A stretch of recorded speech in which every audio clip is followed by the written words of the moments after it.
Abraham Lee Shakespeare nació en 1966 en Florida. Su infancia no fue fácil. Dejó la escuela después del 7º grado y nunca aprendió a leer ni a escribir. Durante la adolescencia, tuvo varios ingresos en centros correccionales por pequeños robos, pero más adelante comenzó a ganarse la vida con trabajos duros. Su madre, Elizabeth, con quien tenía una relación muy cercana, siempre decía que su hijo era trabajador y que no le gustaba quedarse sin hacer nada. Más tarde, Abraham se convirtió en padre. Tuvo un hijo llamado Moisés, con una mujer llamada Antoinette, con quien tuvo una relación complicada. A pesar de la separación, Abraham seguía cuidando de su hijo y lo veía tan a menudo como podía. En noviembre de 2006, Abraham trabajaba como asistente de conductor de camión en una empresa de reparto de alimentos. El día 15, durante un viaje nocturno a Miami, se detuvo junto a su colega Michael Ford en una pequeña tienda Townstar en el pueblo de Frostbluff. Michael quería comprar cigarrillos y bebidas y le ofreció a Abraham traerle algo más. Él solo tenía $5, así que pidió que le compraran 2 boletos de lotería de $2 cada uno. Abraham jamás se habría imaginado que en ese preciso momento se convertiría en el portador del billete ganador de $30 millones. Su vida cambió en un instante. De llevar una existencia modesta y con trabajos esporádicos, pasó a tener un sinfín de oportunidades. Pero pasaron menos de 3 años y ya no se sabía nada de Abraham ni del dinero. Al ganar la lotería existen 2 opciones para recibir el premio: pagos anuales o una suma total de inmediato. Abraham eligió el pago único. Tras los impuestos, recibió alrededor de $17 millones. En enero de 2007, compró una casa amplia en una comunidad cerrada por $1.100.000. También destinó $1 millón a un fondo fiduciario para su hijo. Pero más allá de eso, casi no hizo grandes gastos para sí mismo. Prefería regalar o prestar el resto del dinero. En la primavera de 2007, Michael Ford volvió a acercarse a él, el mismo colega del transporte de carga. Michael exigía una parte del premio, alegando que había sido él quien compró los boletos. Abraham se negó, y entonces Michael lo demandó, afirmando que los boletos eran suyos y que Abraham se los había quitado. Sin embargo, el jurado no creyó esa historia y en octubre de 2007, tras solo 1 hora de deliberación, fallaron a favor de Abraham. Michael no obtuvo nada. El premio convirtió a Abraham en una celebridad local y pronto se rodeó de personas que querían participar de su buena suerte. Lo describían como alguien que seguía más su corazón que su cabeza y por eso se volvió muy generoso.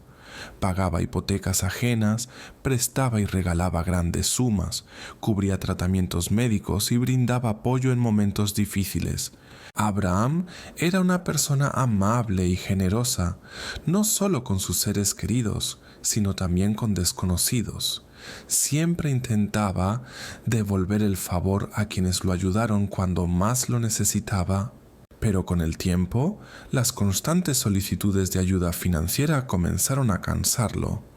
Quiero volver a mi vida anterior, cuando podía caminar tranquilo por la calle sin que todo el mundo me pidiera dinero, solía quejarse. Amigos, familiares, conocidos e incluso extraños lo acosaban con llamadas y cartas pidiendo apoyo. La madre de su segundo hijo, un niño llamado Jeremías Santeria, contaba que incluso personas que estaban privadas de libertad le enviaban cartas a Abraham pidiéndole ayuda. El hermano de Santeria recordaba que una vez en solo 30 minutos, el teléfono de Abraham sonó 8 veces y en cada llamada alguien más pedía algo. En noviembre de 2009, el primo de Abraham, Cedric Edom, se presentó en la oficina del alguacil del condado de Polk y declaró que no lograba localizar a Abraham. Sus allegados comentaron que la última vez que hablaron con él fue en abril, es decir, hacía ya 7 meses. Algunos pensaban que Abraham podría haberse llevado lo que le quedaba de dinero y se habría marchado para empezar de nuevo. Otros creían que se había cansado de que la gente se le acercara solo por interés económico y que por eso había decidido desaparecer del foco público. La repentina fama que lo rodeó lo afectó bastante, y esa teoría parecía plausible. Sin embargo, la madre de Abraham, Elizabeth, aseguraba que su hijo jamás se habría ido sin avisarle. 7 meses sin ninguna señal de vida le parecían demasiado tiempo. La policía inició la investigación sin demora. Una de las nuevas personas en la vida de Abraham era una mujer llamada Doris Donegan Moore, conocida por todos como Didi Moore. Varios del entorno de Abraham la mencionaron, insinuando que quizás sabía más de lo que decía. Anteriormente, Didi había trabajado como asistente de enfermería y luego en la oficina de una importante empresa del sector salud. Además, tenía varios negocios pequeños por su cuenta. Ella aseguraba que ganaba alrededor de $10,000 al mes vendiendo teléfonos prepago de Nexatil y unos $30,000 al año con productos de Mary Kay. Sin embargo, sus gastos superaban ampliamente sus ingresos. Tenía deudas en tarjetas de crédito y los pagos del auto y de la vivienda seguían acumulándose. Su relación con Abraham comenzó tras hablar con su agente inmobiliaria, Bárbara. Didi contaba que estaba trabajando en un libro sobre personas exitosas y Bárbara le sugirió conocer a Abraham. Pero tras reunirse con él, Didi cambió de opinión.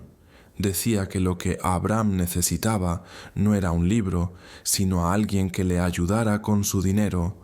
Aunque hacía apenas unos meses Abraham era millonario, en ese momento apenas le quedaba algo, pues la mayor parte la había entregado a otras personas. Didi se ofreció como su asistente financiera y propuso invertir lo restante en un nuevo negocio. Registraron una empresa a nombre de Abraham, pero fue Didi quien empezó a manejar los fondos. Arrancó su nuevo proyecto con una suma importante. Se adjudicó cerca de $1 millón.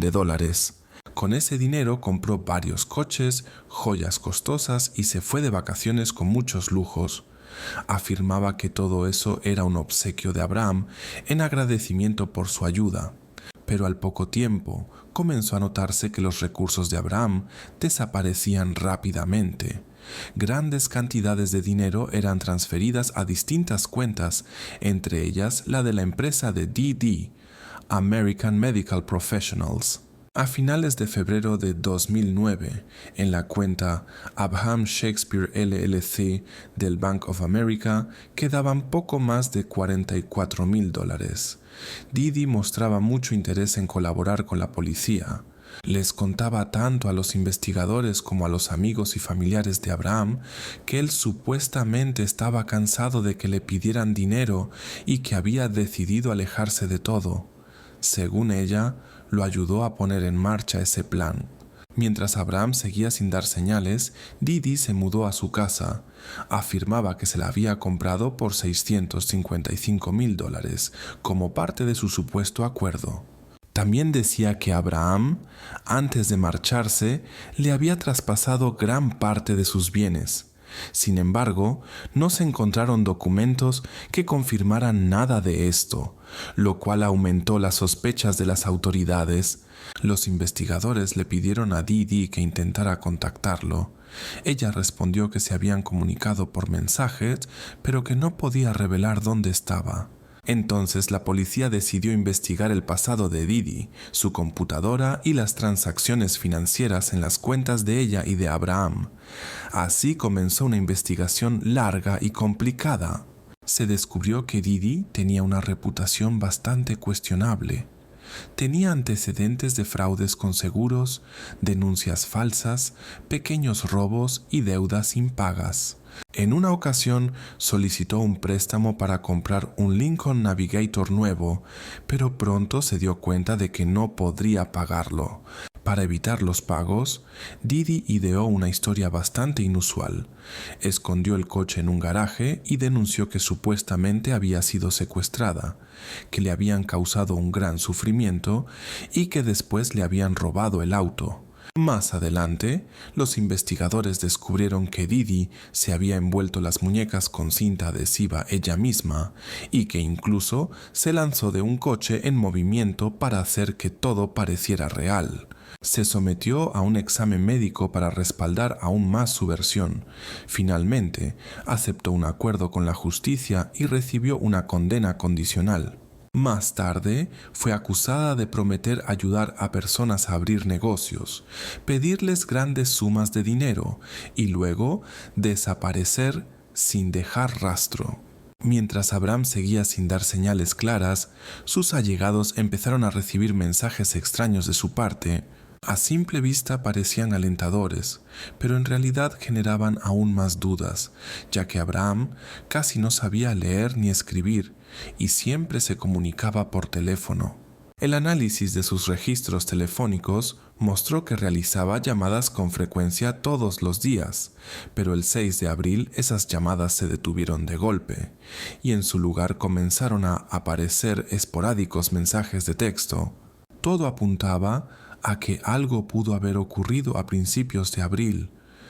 En diciembre del año 2009, Didi invitó a cenar a la madre de Abraham, Elizabeth. Poco tiempo antes, Didi le había regalado un celular prepago. Mientras estaban en el restaurante, Elizabeth recibió una llamada desde un número desconocido. Al otro lado de la línea, alguien afirmaba ser su hijo.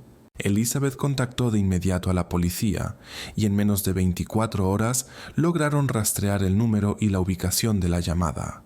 El rastro los llevó hasta el centro comercial Lakeland Mall. Cuando los agentes llegaron al estacionamiento, vieron el coche de Didi Moore. Ella acababa de detenerse junto a otro vehículo y le había entregado algo al conductor. En cuanto Didi se fue, los policías rodearon el segundo auto. Pero quien estaba al volante no era Abraham Shakespeare, como muchos esperaban. Era un hombre llamado Greg Smith, un viejo conocido de Abraham.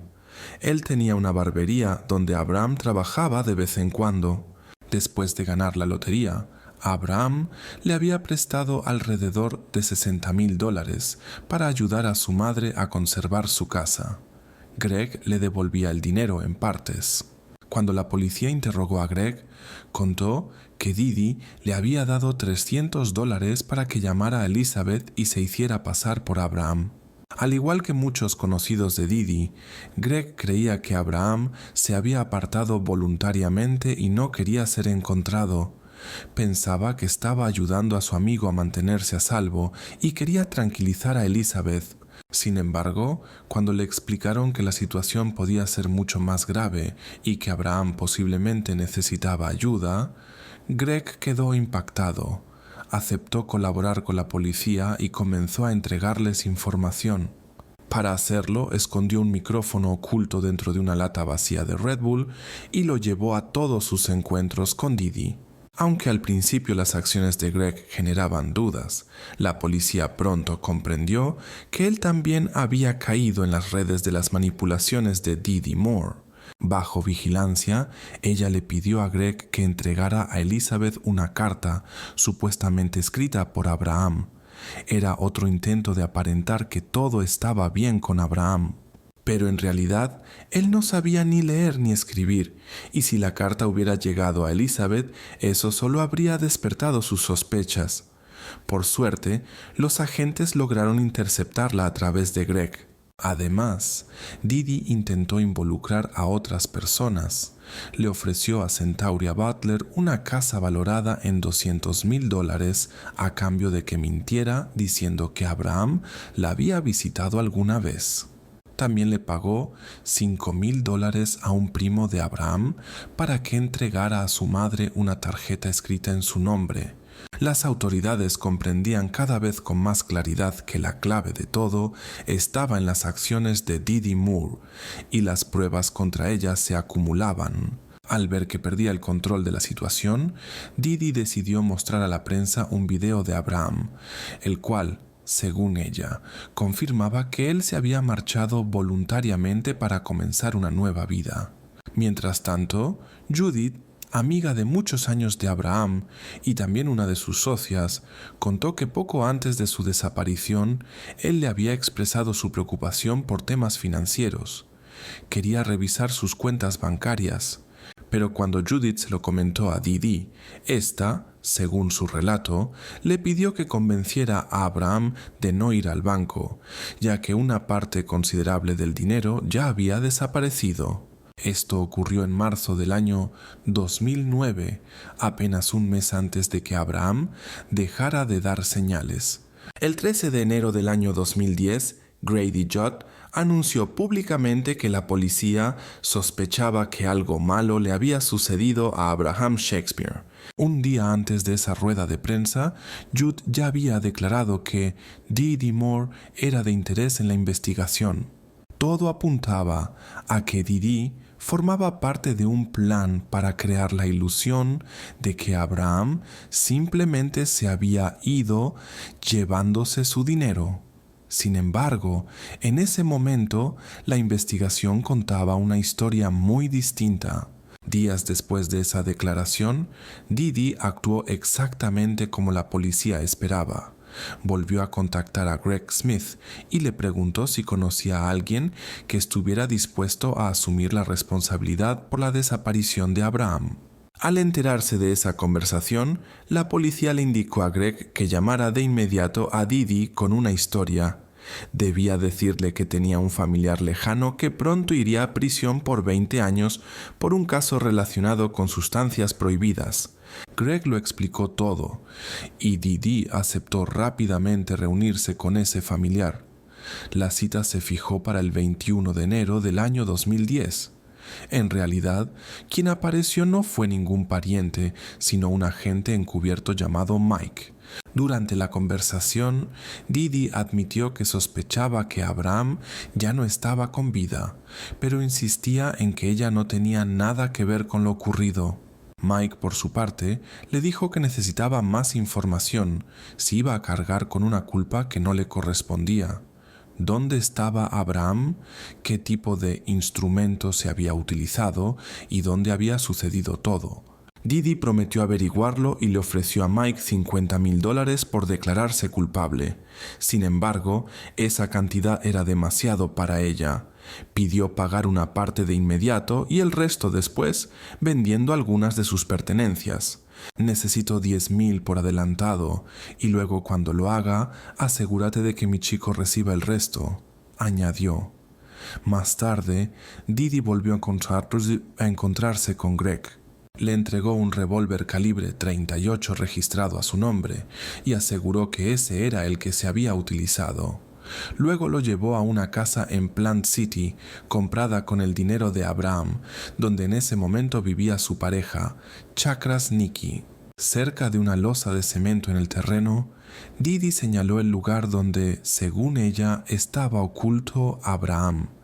Llevaba consigo una tina para ganado y explicó que ahí se debía verter queroseno y encender una fogata. En ese momento hizo una broma fuera de lugar diciendo que Greg debería llevar malvaviscos para asar. Después de ese encuentro, Greg fue directamente a la policía y lo contó todo. Unas horas más tarde, agentes llegaron al sitio y comenzaron a excavar. Nuestros oficiales recibieron información que nos hizo pensar que Abraham Shakespeare podría estar aquí, dijeron. Tomó casi 2 días encontrar lo que quedaba de Abraham. Había sido enterrado a unos 3 metros de profundidad bajo una enorme losa de concreto de 9 por 9 metros. Los expertos determinaron que en su ropa habían sido retiradas o cortadas las piezas metálicas y no llevaba calzado.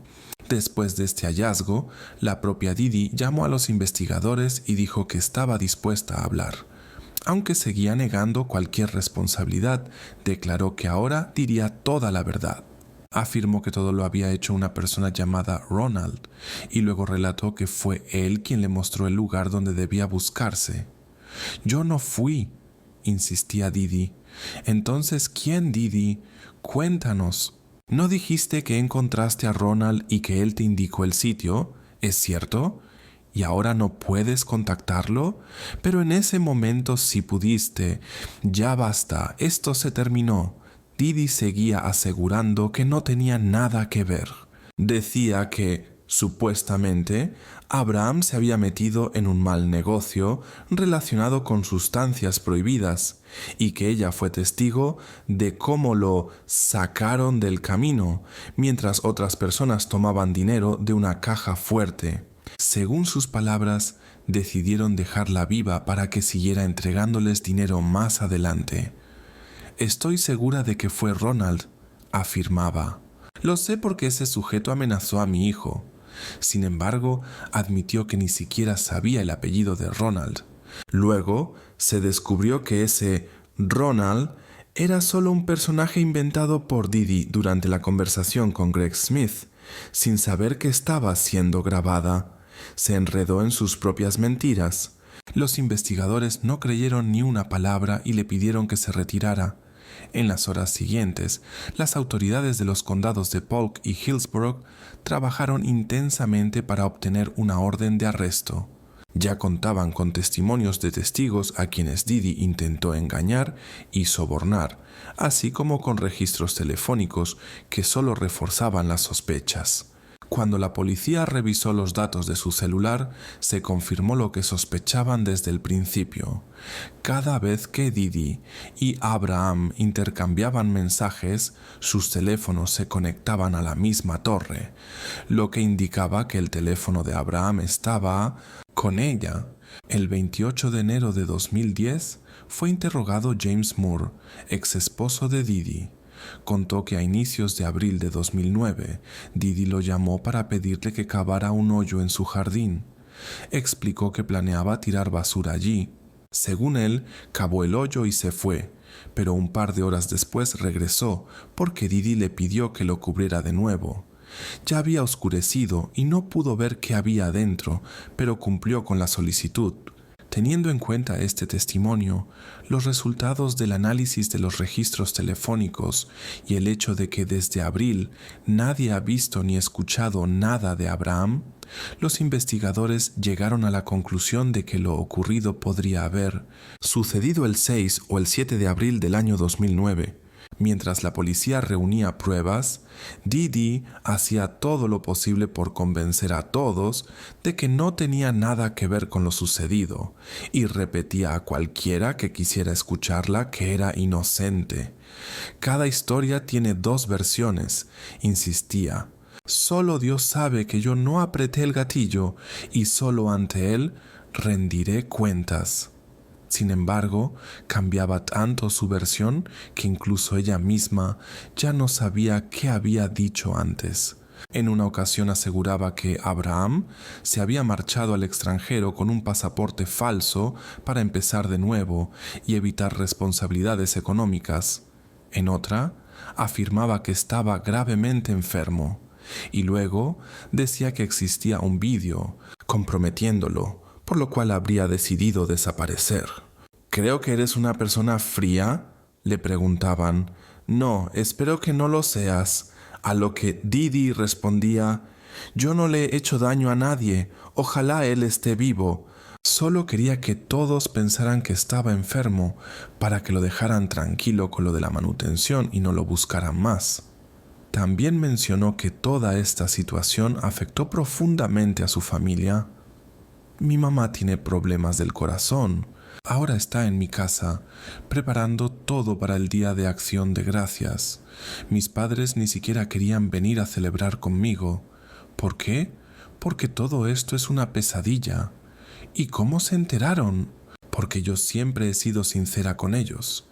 Pero le respondieron: «De verdad no puedo mirarte a los ojos y creer en una sola palabra tuya. No haces más que mentir». Didi incluso intentó culpar de lo sucedido a su propio hijo de 14 años, pero desde el inicio la policía no creyó nada de lo que decía. Cuanto más hablaba Didi, más inverosímiles se volvían sus versiones.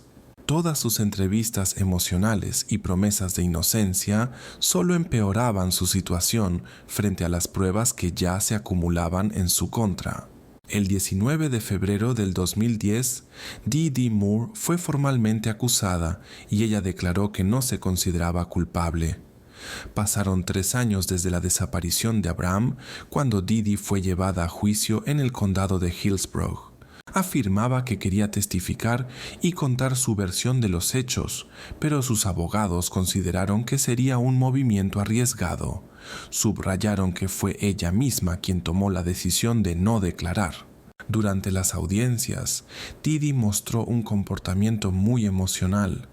A veces lloraba desconsoladamente, luego se reía sin motivo o interrumpía a sus propios defensores. Por su actitud, los jueces a menudo tenían que apagar los micrófonos y suspender la sesión para llamarle la atención. En varias ocasiones, fue sorprendida haciendo muecas o lanzando comentarios en dirección al jurado, por lo que recibió múltiples advertencias. En una oportunidad contó que había tenido una fuerte reacción alérgica a un medicamento recetado por una infección renal. La lengua se le había hinchado tanto que tuvo que buscar ayuda de emergencia. El juez confirmó que había recibido toda la atención médica necesaria y que un médico incluso acudió a la sala del tribunal para verificar que su estado era estable. También se discutió la posibilidad de utilizar un dispositivo especial para restringir los movimientos de las piernas y evitar incidentes no deseados. El juez le recordó nuevamente a Dee Dee que no se permitían gestos, expresiones faciales ni comentarios durante el juicio. «Siento que me consideran culpable solo porque estoy aquí sentada con la mirada baja», intentó justificarse Dee Dee. «Te lo explico por última vez, ese comportamiento no es aceptable», le respondió el juez con firmeza. Uno tras otro, los testigos fueron tomando la palabra. Dee Dee llegaba al tribunal con una blusa amarilla, libreta y bolígrafo en mano, tomando nota meticulosamente de todo lo que decía el fiscal Jay Pruner, quien durante casi 1 hora leyó las pruebas que la vinculaban al caso. Entre ellas estaban las múltiples versiones que ella había contado a los investigadores en distintos condados mientras trataban de esclarecer la desaparición de Abraham Shakespeare. En menos de 2 meses desde que Abraham perdió todos sus bienes, lo único que quedaba de él era el sitio abandonado donde solía estar, bajo una losa de concreto, detrás de una casa comprada por Dee Dee cerca de Plant City. En una ocasión, Dee Dee soltó: «Cuando él se fue», y su interlocutor se alarmó de inmediato. «¿Qué quieres decir con se fue?». A ella en ese momento le preocupaban más sus bienes e incluso ofreció ayudar a gestionarlos. El abogado acusador subrayó que Dee Dee utilizó manipulación y astucia para construir una gran mentira. Como prueba, se presentó un dibujo hecho por Dee Dee, un esquema de cómo cavar un hoyo de aproximadamente 1 metro de profundidad y qué podría encontrarse allí. Aparentemente, su intención era borrar cualquier rastro para que no se descubriera nada. En el juicio también se mencionó un arma que fue hallada. Un testigo declaró haberla visto en una caja fuerte. Otro testigo contó que una noche Dee Dee lo despertó con una llamada urgente. Dijo que tenía algo importante que confesar. Le pregunté: «¿Y qué era?». Ella respondió: «Necesito decirte algo. Abraham ya no está». «¿Viste qué había en el hoyo antes de taparlo?». «No, señor». «¿Viste basura o algo por el estilo?». «¿Recuerdas?». «Y, según recuerdo, había algo, pero no podría asegurarlo». «¿Llegaste a ver algo que pareciera una persona?». «No, señor. Ella me pidió que llamara a la madre de Abraham y fingiera ser él». Más adelante, en el juicio, el investigador David Clark declaró que Dee Dee Moore incluso intentó coquetear con él. Según sus palabras, ella le dijo: «Mi hijo, RJ, le disparó a Abraham 2 veces. Abraham trató de estrangularme. Entonces, RJ entró a la habitación, Tomó mi arma y disparó para protegerme, como haría cualquier hijo. Clark recordó que Didi se le acercó y le dijo abiertamente que quería tener una relación cercana con él, y aseguró que, una vez limpiado su nombre, esperaba poder seguir en contacto. También se supo que Didi llamó a su padre, que estaba gravemente enfermo, con la esperanza de que él asumiera la responsabilidad de lo sucedido. Donegan relató a los investigadores: «Ella me dijo, ya estás mayor, estás envejeciendo y todo eso. O sea que insinuaba que tomaras la culpa por ella». Sí, algo así. La fiscalía presentó una grabación de una cámara de Walmart que reforzó aún más el vínculo de Didi con el caso. En las imágenes se ve cómo paga en efectivo por guantes, cinta adhesiva, plástico y otros artículos que luego fueron hallados cerca del sitio donde lo enterraron. El 10 de diciembre de 2012, el jurado necesitó solo 3 horas para tomar su decisión. El estado de Florida contra Doris Donegan Moore. La acusada es declarada culpable de delito grave de primer grado. Didi solo negó con la cabeza, mientras que los seres queridos de Abraham asentían en señal de conformidad. Lo tenía todo, pero no le bastó, y le quitó la vida, dijeron sus allegados. Didi fue condenada a cadena perpetua sin posibilidad de libertad condicional. Además, recibió una pena mínima adicional de 25 años por posesión de un arma.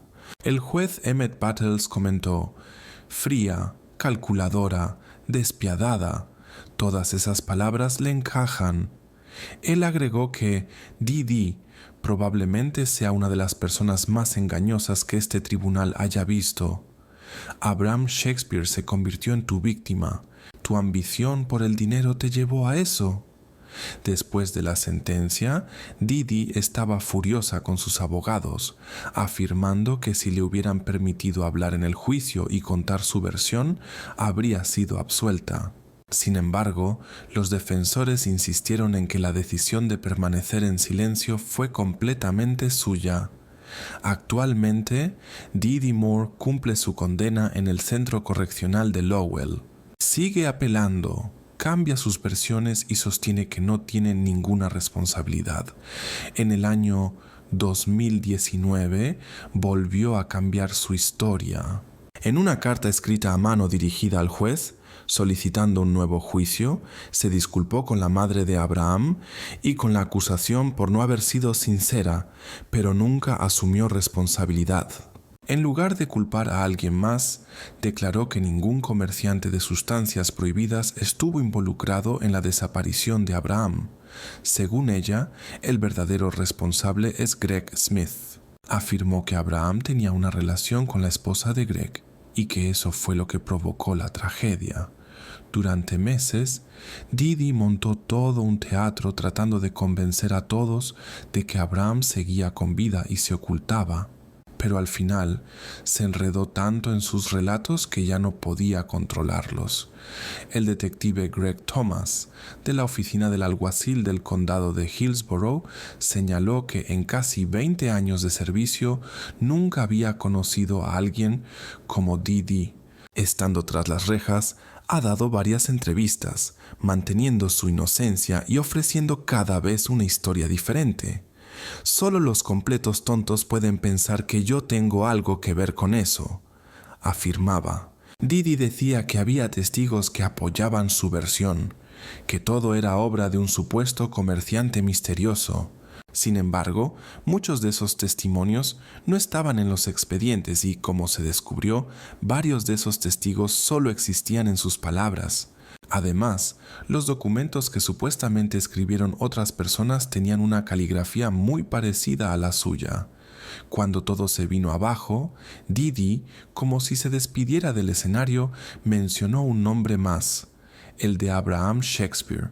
Fue entonces cuando comenzaron varias demandas en su contra por parte de los 2 hijos de Abraham, Moisés y Jeremías. La casa que Didi decía haber comprado a Abraham fue devuelta a sus herederos. Además, su familia demandó al Bank of America acusándolo de haber permitido que Dee accediera a los fondos de Abraham. La madre de Abraham, Elizabeth, dijo que, a pesar de todo lo ocurrido, logró encontrar dentro de sí la fuerza para perdonar a Dee por el dolor causado. Abraham Shakespeare era una persona de gran corazón. No pedía mucho para sí mismo y regalaba la mayor parte de su dinero a quienes lo rodeaban, incluso a personas que no conocía. Ayudaba a su comunidad, a sus seres queridos y a quienes se cruzaban en su camino.